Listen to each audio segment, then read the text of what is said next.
In this video, we will be discussing the major world religion of Hinduism. Now, before we get started, I want to show you a couple of images and ask, what do these images remind you of? Maybe the thing that came to your mind was the movie Avatar.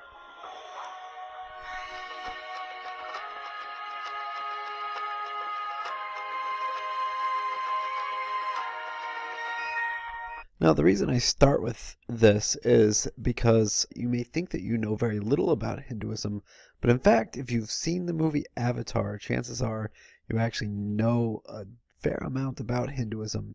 Even the word avatar is actually a Hindu word. It refers to a Hindu god that has come to Earth in bodily form. So we'll return to Avatar a few more times later in the video. So as a result of watching this video, you should be able to answer three big questions. One, what are the origins of Hinduism and how did it spread? Two, what are the beliefs, traditions, and customs of Hinduism? And three, we're going to look at the caste system and see what role did it play in Indian society. So, what are the origins of Hinduism and how did it spread? Hinduism is the third largest religion in the world today, behind Christianity and Islam. It is predominantly practiced in the modern day country of India. So today 80% of Indians are Hindu. Here you can see a world map showing the concentrations of Hindus.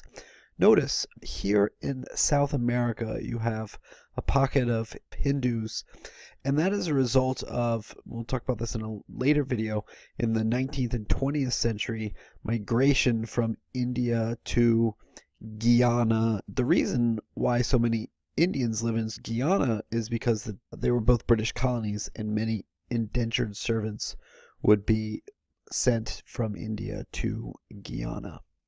So if you recall, one of the very first things we said about India, and that underlies everything that when we talk about India, is its diversity. And Hinduism is an exceptionally diverse religion.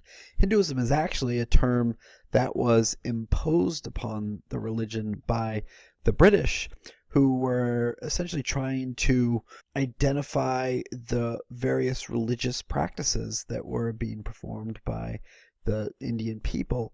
And so Hinduism is a broad term consisting of a diverse set of beliefs and practices. Now, Hinduism is called the oldest living religion. Again, there have been religions dating all the way back to the Paleolithic era. Hunter-gatherers had various religious traditions, but this is one of the oldest living or lasting religious traditions that's still widely practiced in the world. Hinduism, in contrast to every other major world religions that we will study, Judaism, Christianity, Islam, Buddhism, Hinduism has no historical founder and no clear starting point. Most historians believe that Hinduism started as a result of Aryan migration, where pastoral nomadic people moved into India around 1500 BCE. The Aryans brought with them these Vedas, and what the Vedas are these oral prayer hymns. They sound a little bit like this.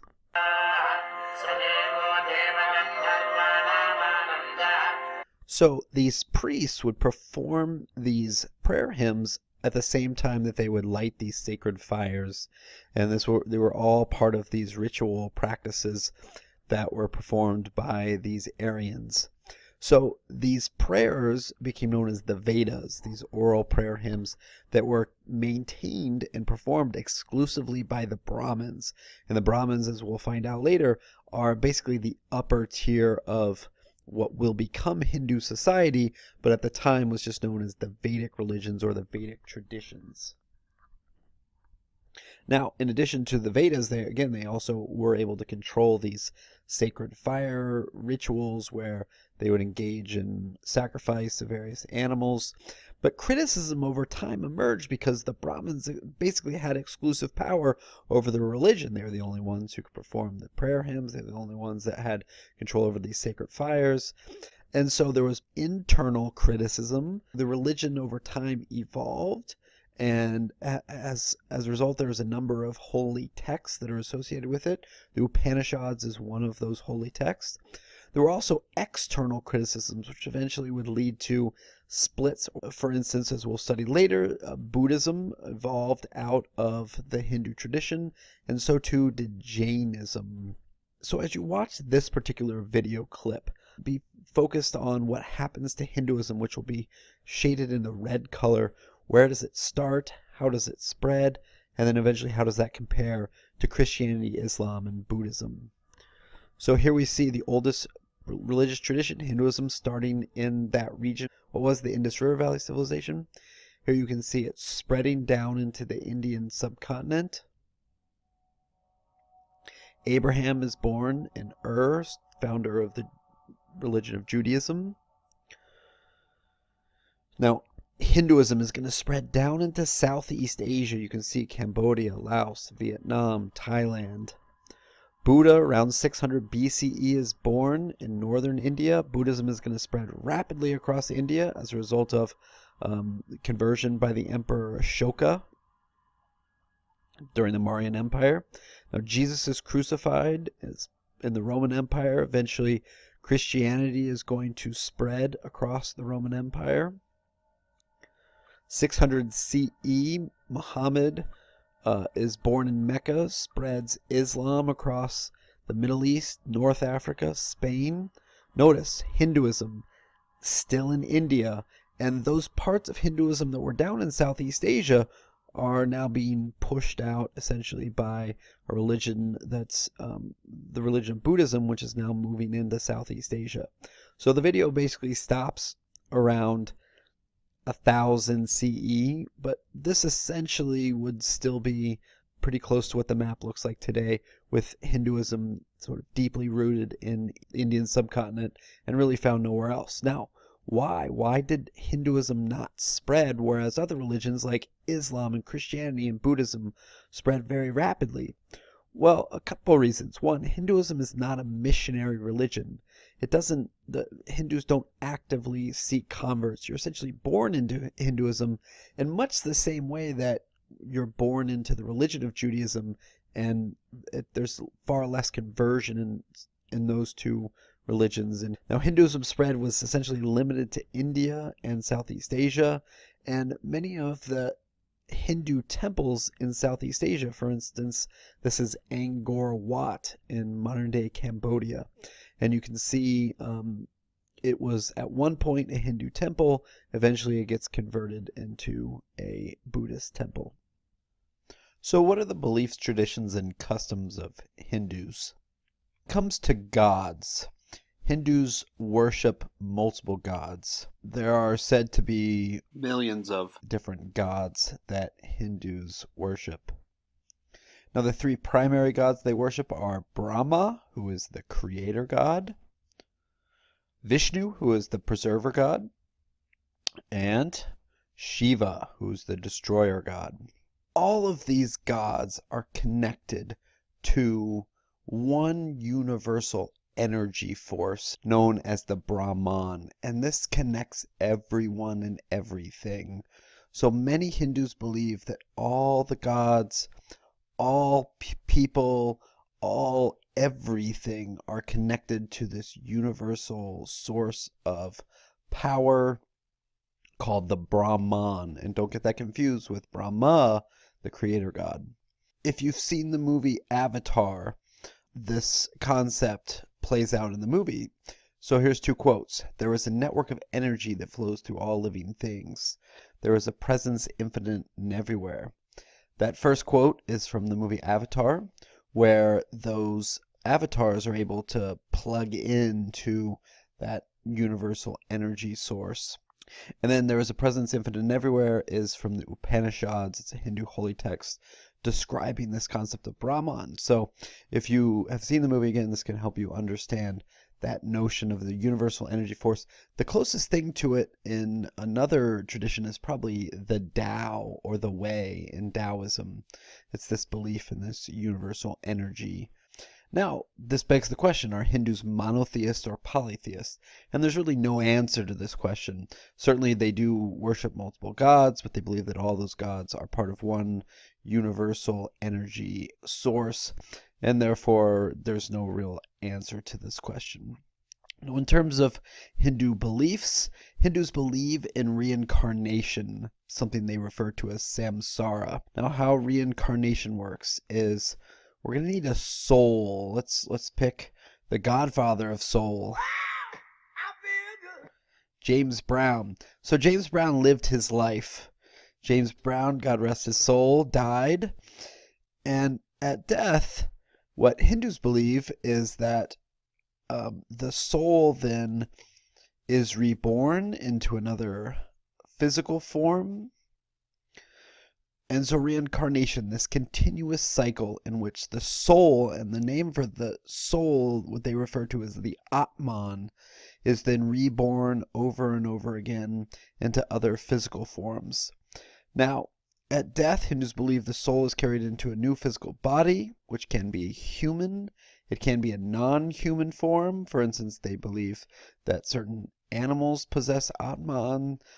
It can be a divine being, so you could be reborn into a god. You could be reborn a cow. Now, this process is a continuous process where the soul is born, dies, and then experiences rebirth over and over again until that soul or that Atman achieves moksha. Moksha is the goal of Hinduism. It's the release from this continuous cycle of reincarnation. Another example of how this plays out in the movie, right? Where the humans can take their souls and essentially transmit those souls into the avatar body.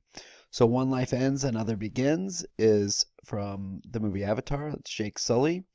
And then the soul passes into another body at death is from the Bhagavad Gita describing reincarnation.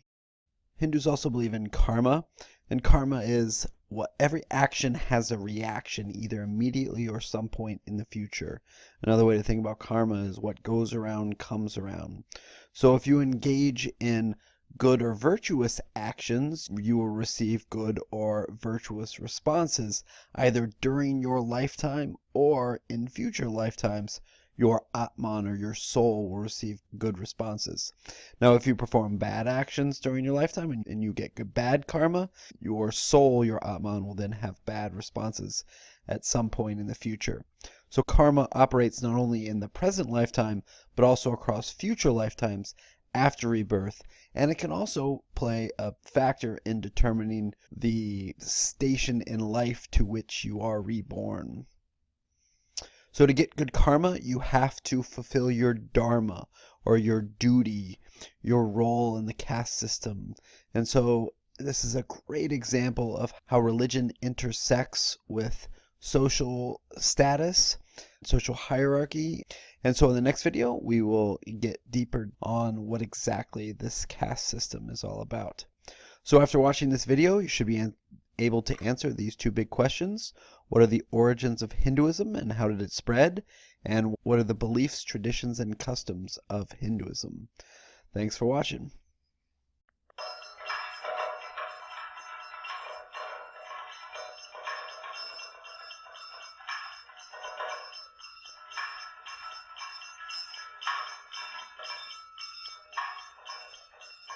In this video, we will be discussing the major world religion of Hinduism.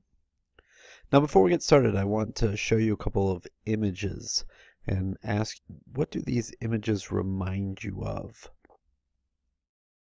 Maybe the thing that came to your mind was the movie Avatar.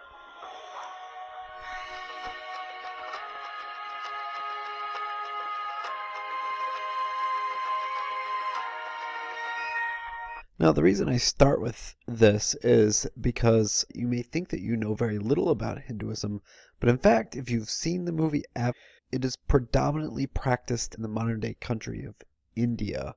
So today, 80% of Indians are Hindu. Here you can see a world map showing the concentrations of Hindus. Notice here in South America, you have a pocket of Hindus, and that is a result of, we'll talk about this in a later video, in the 19th and 20th century, my Avatar, chances are you actually know a fair amount about Hinduism. Even the word avatar is actually a Hindu word. It refers to a Hindu god that has come to Earth in bodily form. So we'll return to Avatar a few more times later in the video. So as a result of watching this video, you should be able to answer 3 big questions. 1, what are the origins of Hinduism and how did it spread? 2, what are the beliefs, traditions, and customs of Hinduism? And 3, we're going to look at the caste system and see what role did it play in Indian society. So, what are the origins of Hinduism and how did it spread? Hinduism is the 3rd largest religion in the world today, behind Christianity and Islam.